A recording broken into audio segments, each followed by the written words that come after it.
Okay, shalom and good morning Moses level. How are you? Teacher harap semua di dalam kondisi yang sehat.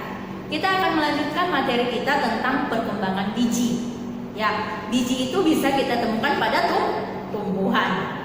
Nah, biji itu adalah perbiakan ya generatif dari hasil penyerbukan pada tumbuhan. Nah, sebelumnya kita sudah sama-sama belajar bahwa penyerbukan pada tumbuhan tertutup atau angiospermae itu terjadi dua proses.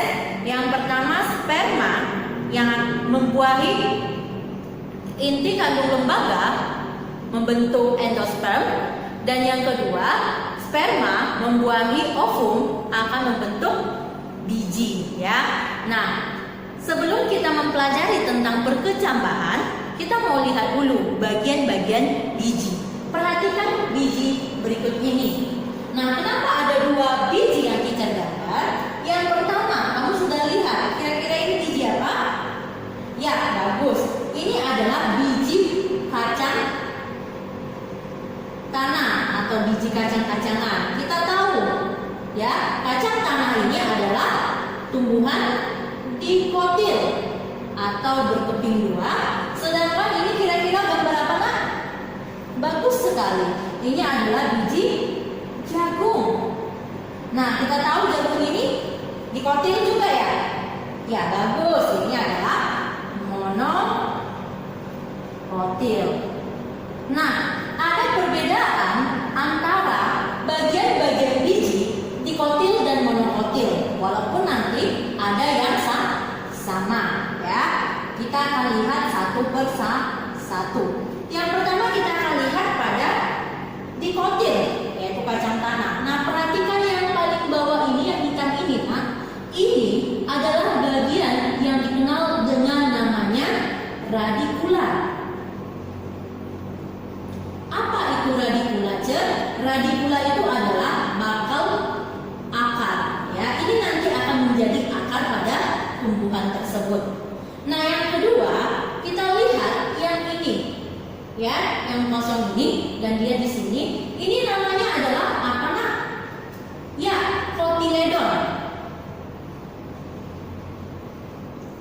Kotiledon inilah atau keping biji inilah yang membedakan antara dikotil dan monokotil. Kotiledon dikotil itu dua, kotiledon monokotil itu satu. Apa fungsi daripada kotiledon? Ya, kotiledon ini ya nanti akan berfungsi untuk pembentukan endosperm yang akan menjadi cadangan makanan. Good. Nah, selanjutnya lihat ini ada seperti tangkai. Nah, belum ke daun ini ya tangkainya. Ini apa nama tangkainya ini? Tangkainya itu adalah epikotil. Nah, epikotil. Apa itu epikotil? Epikotil tangkai yang tumbuh di atas kotiledon. Ya. Nah, selanjutnya apa itu yang seperti daun ini? Ya, ini yang akan menjadi bakal daun atau dikenal dengan plumula. Bakal daun ya. Nah, selanjutnya yang paling luar itu adalah testa atau kulit biji. Kalau kita makan kacang, ada bagian yang halus ya, yang biasanya ada orang yang suka makan, ada juga yang tidak. Nah, itu namanya testa atau kulit biji. Apa fungsinya? Ya, seperti biasa, kulit ini berfungsi untuk melindungi bagian dalam, menjaga kelembapan. Nah, sama seperti itu.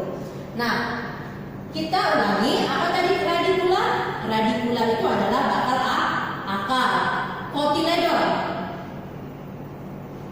itu adalah keping biji. Nah, kemudian ada yang disebut dengan epikotil. Ini adalah bakal batang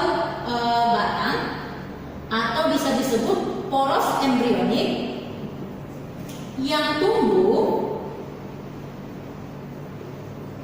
di atas kotiledon.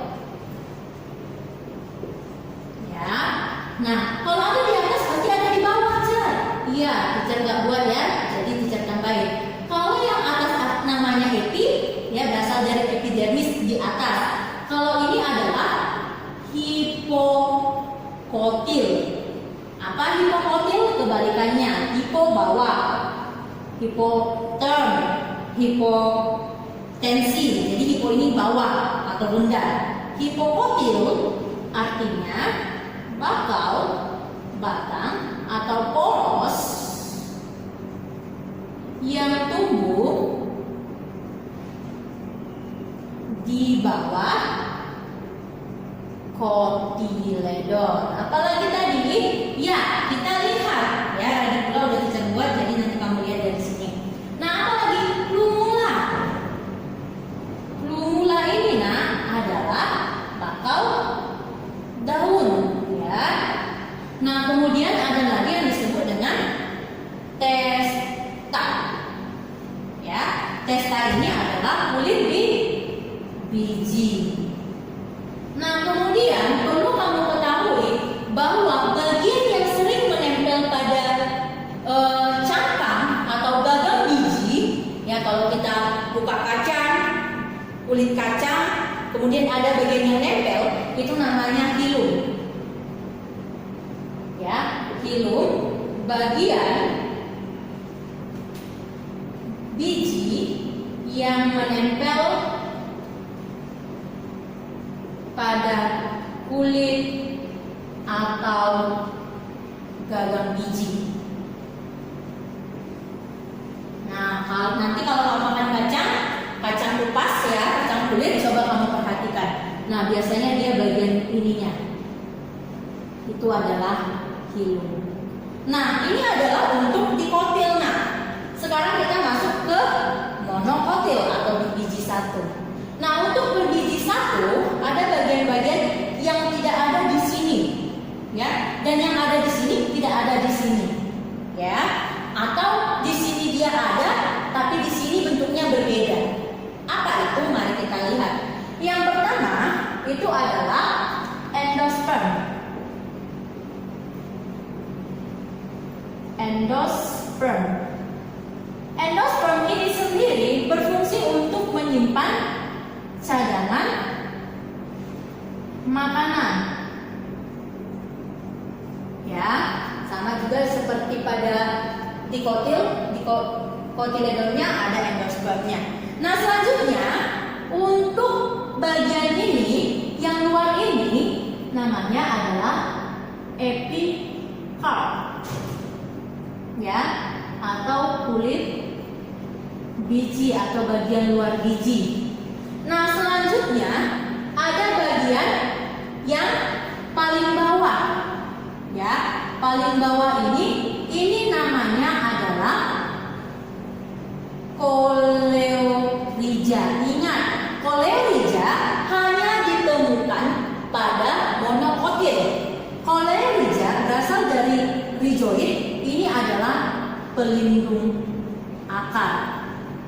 Ya, jadi untuk monokotil ada pelindung akarnya dan ada juga calon akarnya yang namanya sama, yaitu ya sama seperti ini, radikula. Hanya bedanya untuk dikotil dia nggak punya pelindung akar, sedangkan ini punya. Ya, sama aja, ini adalah calon akar. Nah, sedangkan yang merah ini paling dalamnya itu namanya plumula, sama namanya yaitu bakal daun, sedangkan dia juga memiliki pelindung daripada daun namanya koleoptil atau pelindung calon daun. Ya, ini ada di sini cara enggak? Hanya ada di monokotil. Nah, selanjutnya apa yang bagian ini? Nah, ini namanya adalah kotiledon. Kotiledon pada monokotil dan pada dikotil itu sama ada. Cuman kotiledon ini jauh lebih tipis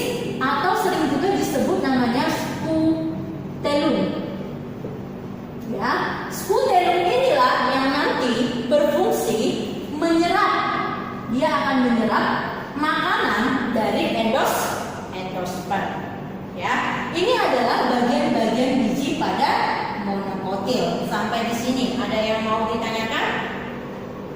Ya, teacher harap kamu paham untuk bagian ini.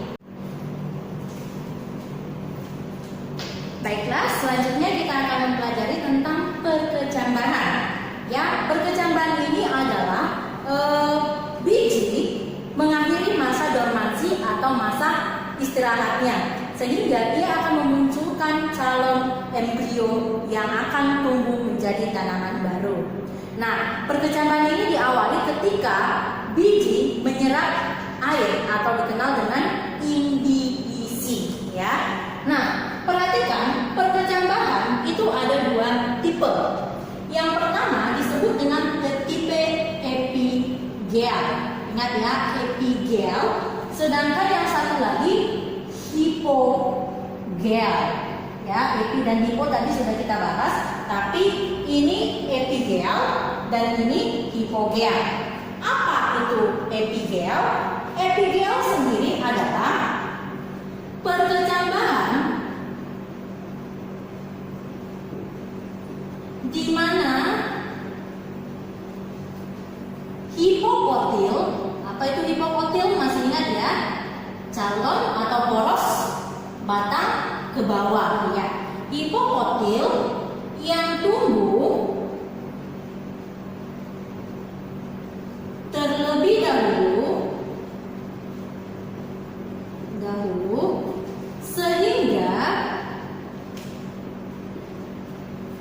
sehingga mendorong, ya, karena hipokotil itu batang yang tumbuh di bawah kotiledon. Yang ini, yang bulat-bulat ini kotiledonnya, sehingga mendorong kotiledon tumbuh ke atas atau menembus tanah.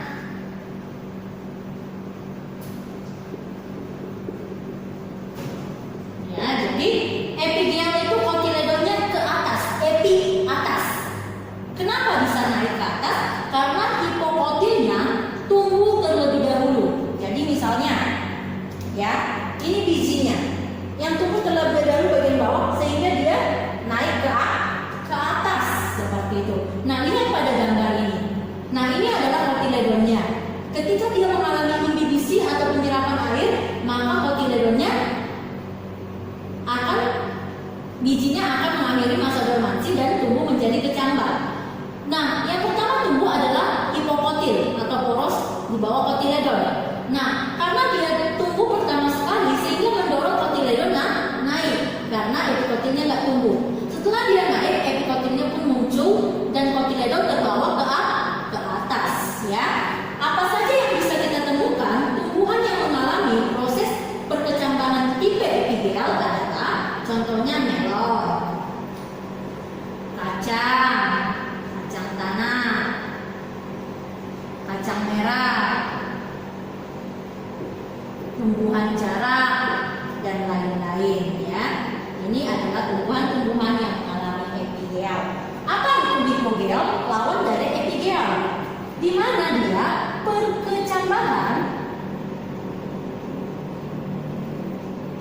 perkecambahan di mana yang tumbuh terlebih dahulu,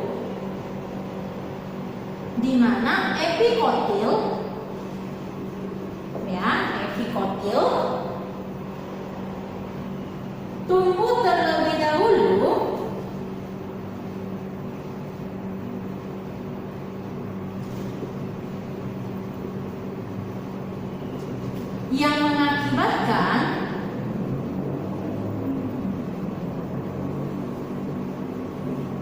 yang mengakibatkan kotiledon tetap tumbuh atau tetap tinggal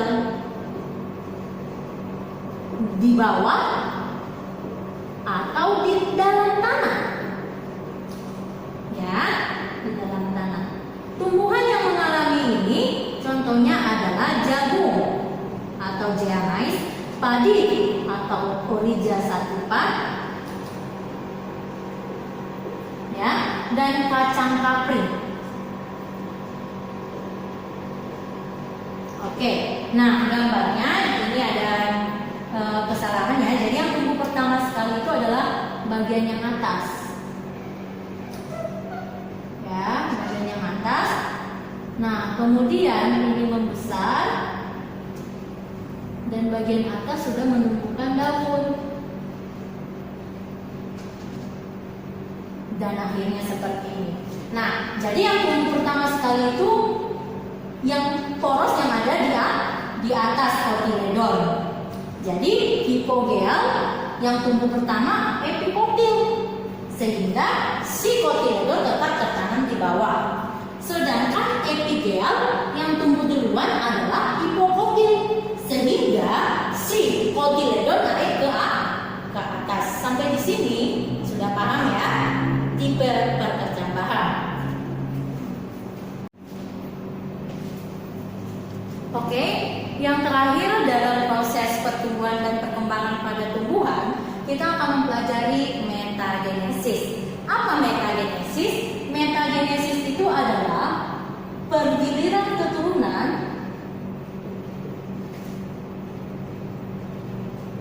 keturunan antara fase gametofit atau menghasilkan kelamin dan sporofit atau penghasil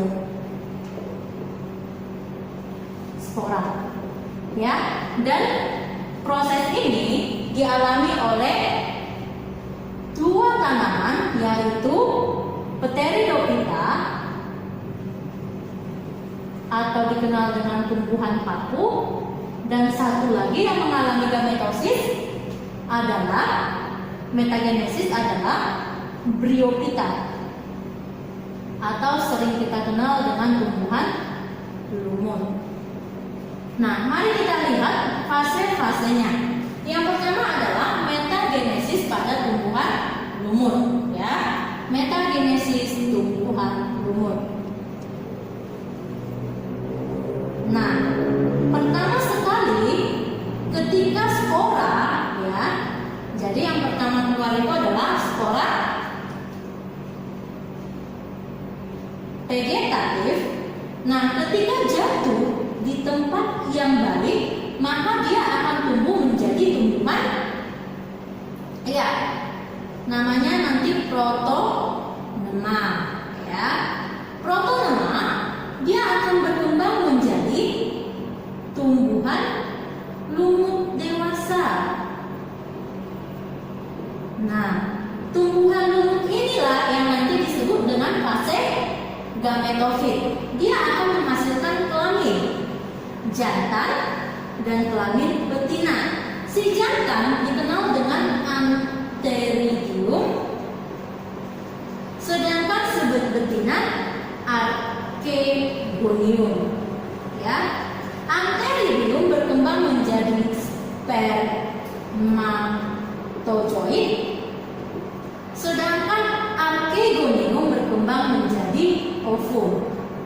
Dengan gerakan kemotasis atau gerakan karena ada rangsangan kimia, maka mereka akan melebur atau berfertilisasi membentuk yang namanya, ya, zigot. Nah, zigot akan berkembang menjadi sporogonium, dan sporogonium akan berkembang menjadi kotak spora atau namanya sporamium. Ya, kita lanjut ke sini.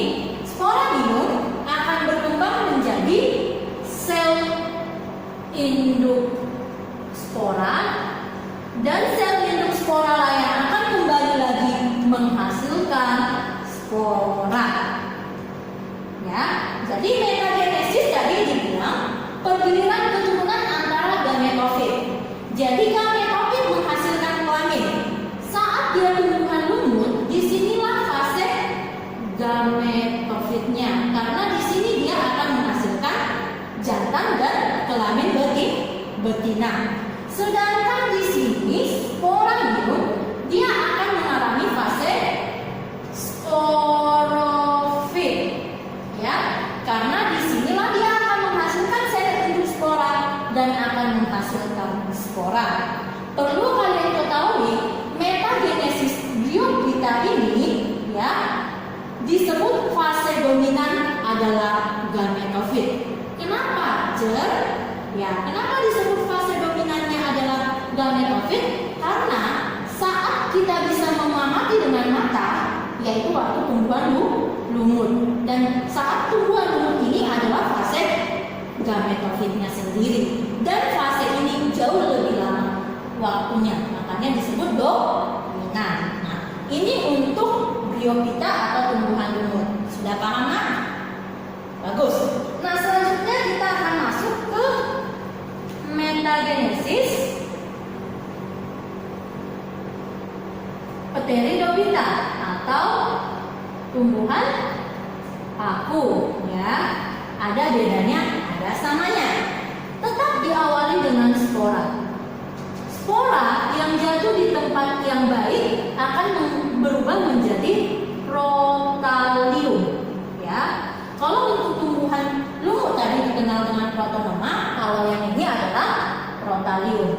Protalium akan berkembang atau menghasilkan, dia langsung menghasilkan, ya, menghasilkan kelamin, yaitu sama jantan antheridium, ya, betina archegonium.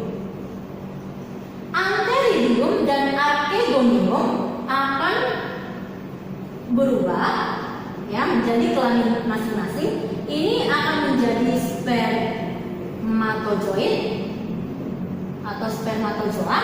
Ini akan berkembang menjadi ovum.